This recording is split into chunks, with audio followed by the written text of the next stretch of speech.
सन 1518 France के एक छोटे से शहर में एक औरत अचानक सड़क पर नाचना शुरू करती है। ना कोई संगीत, ना कोई त्योहार, ना कोई वजह। वो बस नाचती रहती है, घंटों तक, फिर पूरा दिन, फिर अगला दिन। और सबसे डरावनी बात, वो रुकना चाहती थी लेकिन रुक नहीं पा रही थी।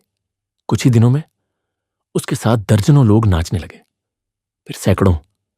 लोग सड़क पर गिर रहे थे, दिल फट रहे थे, शरीर टूट रहे थे, लेकिन पैर फिर भी रुक नहीं रहे थे। इतिहास इसे आज द डांसिंग प्लेग ऑफ 1518 कहता है।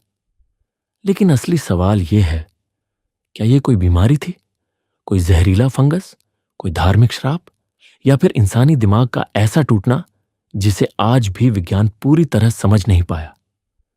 जुलाई 1518। आज का फ्रांस उस समय होली रोमन एम्पायर का हिस्सा था।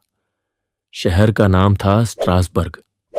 तभी एक महिला, जिनका नाम रिकॉर्ड्स में फ्राउ ट्रोफेया बताया जाता है, अचानक अपने घर से बाहर निकली और सड़क पर अजीब तरीके से नाचना शुरू कर दिया।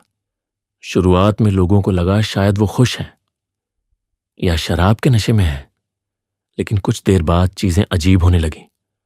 उनके चेहरे पर मुस्कान नहीं थी, उनकी बॉडी मूवमेंट्स भी किसी डांस जैसी नहीं थी।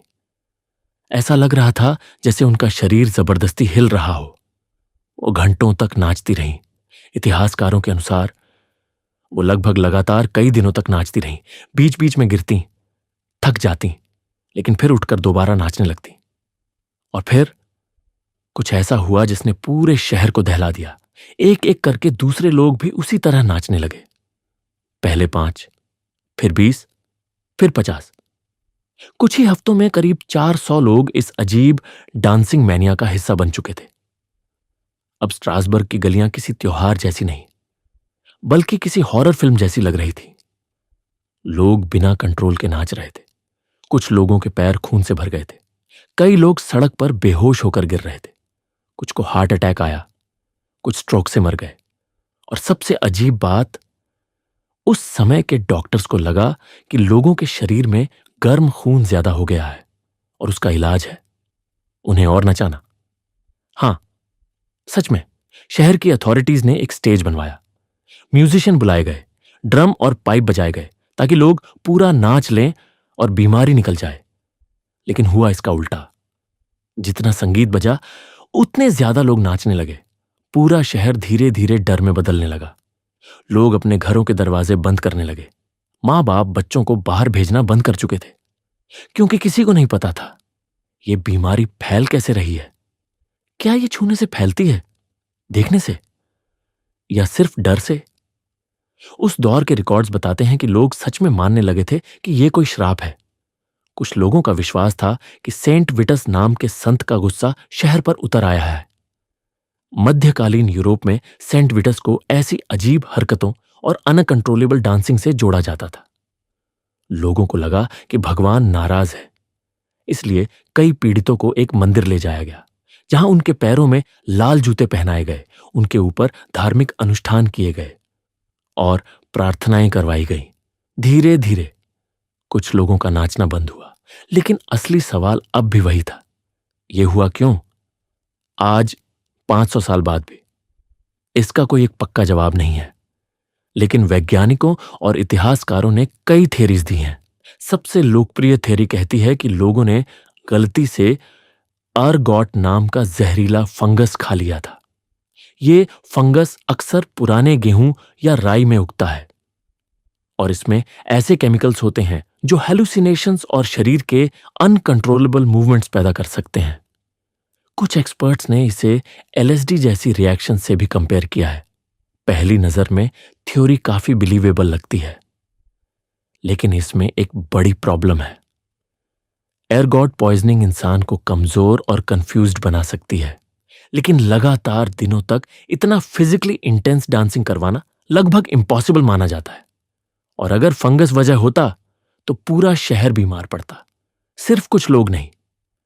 फिर रिसर्चर्स ने दूसरी थियरी दी, मास साइकोजेनिक इलनेस, यानी जब एक्सट्रीम स्ट्रेस, डर, भूख और मानसिक दबाव इतना बढ़ जाए कि पूरा समाज कलेक्टिवली अजीब सिम्टम्स दिखाने लगे।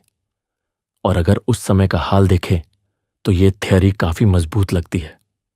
1518 के आसपास स्ट्रासबर्ग में हालात बहुत खराब थे। अकाल पड़ा था, बीमारियां फैल रही थीं, गरीबी बढ़ रही थी, लोग लगातार धार्मिक डर और पनिशमेंट की बातों में जी रहे थे। हर तरफ एंजाइटी थी।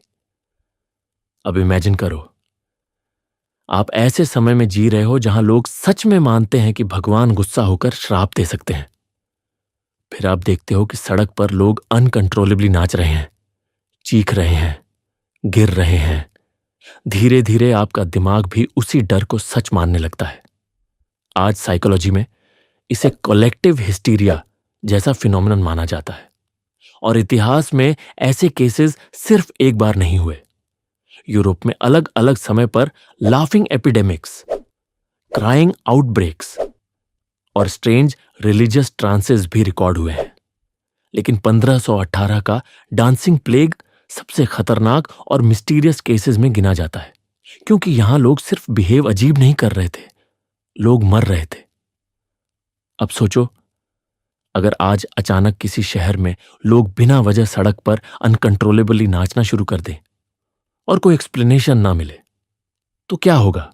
सोशल मीडिया इसे चैलेंज बना देगा, सरकार क्वारंटाइन लगाएगी, या लोग फिर से इसे सुपर नेचुरल मानने लगेंगे?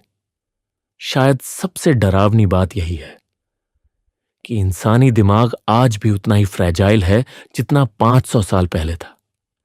हम टेक्नोलॉजी में आगे बढ़ गए, लेकिन फियर, स्ट्रेस और कलेक्टिव पैनिक आज भी सोसाइटीज को कंट्रोल कर सकते हैं। द डांसिंग प्लेग सिर्फ इतिहास की एक अजीब घटना नहीं थी, ये एक वार्निंग थी कि कभी कभी इंसान का सबसे बड़ा दुश्मन कोई वायरस नहीं, बल्कि उसका अपना दिमाग बन सकता है। और शायद इसी वजह से 1518 का वो शहर आज भी इतिहास की सबसे टेरिफाइंग मिस्ट्रीज में गिना जाता है।